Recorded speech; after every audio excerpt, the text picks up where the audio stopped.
Hello everyone, welcome to my channel TKH Tejas knowledge hub.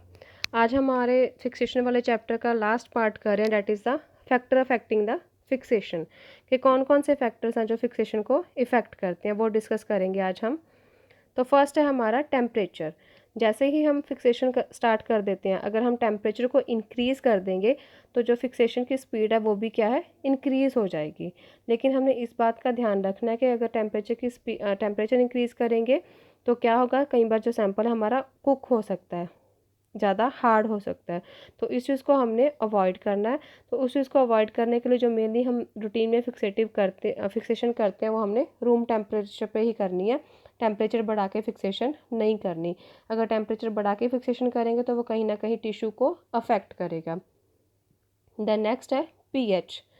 PH should be kept in physiological range between 4 to 9। जो हमारी pH है किसी भी fixative की, वो हमने 4 to 9 के बीच में ही रखनी है। अगर उससे ज़्यादा या कम होगी तो वो भी टिश्यू की फिक्सेशन को इफ़ेक्ट करेगा। तो मेनली जो हमारे बफर्ड होते हैं फिक्सेटिव्स, उनकी पीएच 7.2 to 7.4 होती है। द नेक्स्ट हमारा जो थर्ड है that is the osmolarity. Fixative should be isotonic as possible. जो हमारे फिक्सेटिव्स हैं वो क्या है, आइसोटोनिक सॉल्यूशंस होने चाहिए। आइसोटोनिक सॉल्यूशंस वो होते हैं जिसमें जो साल्ट कंसनट्रेशन है वो इक्वल होती है। अगर हाइपरटोनिक सॉल्यूशन होंगे तो वो क्या करेंगे, hypertonic solution give rise to the cell shrinkage. Hypertonic solution मतलब जिसमें जो साल्ट कंसनट्रेशन है वो ज़्यादा होगी, तो वो सेल को क्या है, श्रिंक कर देंगे, श्रिंकेज कर देंगे उसकी। नेक्स्ट, अगर हम हाइपोटोनिक सोल्यूशन यूज़ कर रहे हैं जिसमें जो साल्ट कंसनट्रेशन कम है, तो वो क्या करेंगे, वो वाला सोल्यूशन किसी भी सेल के अंदर जाके उसकी स्वेलिंग कर देगा। तो इस तरह से हमारी जो फिक्सेशन है वो पुअर होगी, प्रॉपर फिक्सेशन नहीं होगी। तो इस चीज़ को अवॉइड करने के लिए जो हमारा सोल्यूशन है फिक्सेटिव है कोई भी, वो आइसोटोनिक होना चाहिए नेचर में। देन नेक्स्ट है हमारा fourth point, size of the specimen. जो हमारा स्पेसिमन जिसे हम प्रिजर्व कर रहे हैं उसका एक स्टैंडर्ड साइज़ होना चाहिए। अगर ज़्यादा साइज़ होगा, जो हमारा एक स्टैंडर्ड मेजरमेंट है उससे ज़्यादा, तो फिक्सेशन प्रॉपर नहीं होगी। तो जो स्पेसिमन साइज़ है should be 1 to 4 mm in thickness. 1 to 4 mm या 0.5 सेंटीमीटर जो है वो थिकनेस में होना चाहिए, उससे ज़्यादा नहीं होना चाहिए। देन नेक्स्ट पॉइंट है वॉल्यूम ऑफ द फिक्सेटिव। कि किसी भी स्पेसिमन को अगर हम प्रिजर्व कर रहे हैं, फिक्स कर रहे हैं, तो जो उसमें जो हम फिक्सेटिव डाल रहे हैं उसका जो वॉल्यूम है वो कितना होना चाहिए। The volume of the fixative should B 15 to 20 times greater than the tissue volume. जो हम टिश्यू यूज़ कर रहे हैं उससे 15 या 20 टाइम्स ज़्यादा होना चाहिए किसका, फिक्सेटिव का जो वॉल्यूम है वो। अगर कम होगा तो फिक्सेशन जो है वो प्रॉपर नहीं होगी। देन नेक्स्ट है हमारा कंसंट्रेशन। तो हम जो हमने पीछे फ्लूइड्स पढ़े हैं, जो हमारे सिंपल फिक्सेटिव भी हैं, कंपाउंड फिक्सेटिव भी हैं, तो उनका एक एक्चुअल कंसंट्रेशन होती है। किसी को हम 40% यूज़ कर रहे हैं, किसी को हम 10% यूज़ कर रहे हैं, किसी में हम 5% डाल रहे हैं। तो जो उसकी कंसंट्रेशन है जो है फिक्सेटिव की रिक्वायर्ड, हमने वही रखनी है, उसे कम या ज़्यादा नहीं करना। अगर कम या ज़्यादा हम कर लेंगे तो वो भी क्या है, टिश्यू को कोई ना कोई साइड इफ़ेक्ट करेगा, कोई ना कोई इफेक्ट उसके ऊपर छोड़ देगा।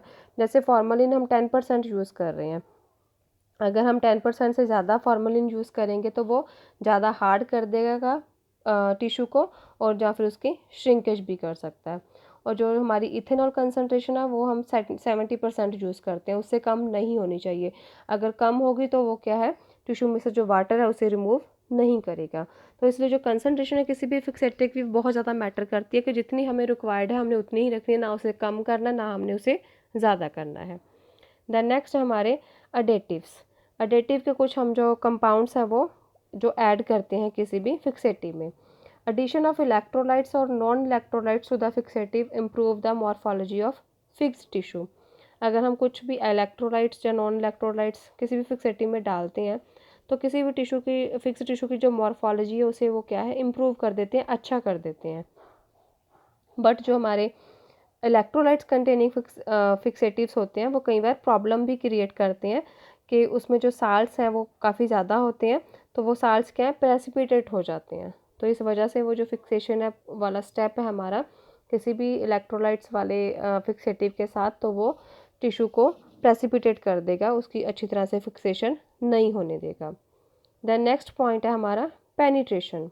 तो जो पेनिट्रेशन पावर होती है, पेनिट्रेशन क्या होता है, किसी भी सोल्यूशन का किसी टिश्यू या सेल के अंदर एंटर कर जाना, तो उसे हम कहते हैं पेनिट्रेशन। और जो पेनिट्रेशन पावर है हर एक जो भी हम फिक्सेटिव यूज़ कर रहे हैं उसकी डिफरेंट डिफरेंट होती है।